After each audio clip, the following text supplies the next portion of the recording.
This is all your papa's fault. Anong gagawin ko dito, EJ? Nagwawala. At naabutan niyang umiinom ako neto.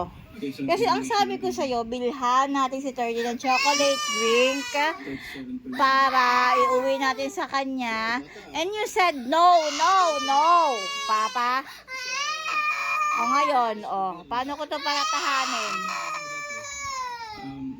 Kumakaiyak. Ang trip niyang inumin, chocolate drink dito. Pili niya siguro, anak din siya ng kontraktor,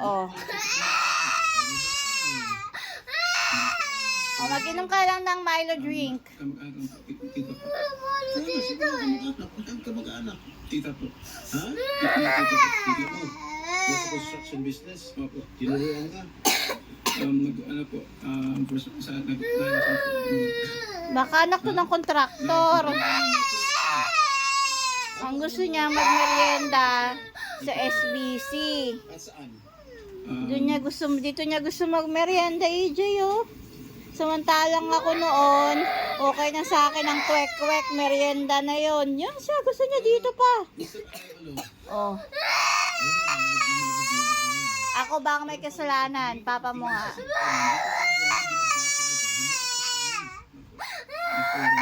Pupunta na lang tayo. Mag-tricycle na lang tayo. Ano yung mga proyekto na Kutay tayo dyan. Mamaya pag hindi umulan na. Ano po yung Paulan na, madilim mo. Hindi ko po Alam mo, anak, tamad ako lumabas na walang motor. gusto mo ako magbigay sa Mamaya nga, kakagising ko lang, anak. isa yung mga project Na mag-watch ka na muna dito, nanonood ako ng doon ka lang sa taas. Sige na. Nakabukas ba aircon doon? Yes, ano nga ba? Ha? At marami pa Ha? magtatanong. That is what I was trying to advise everybody kasi po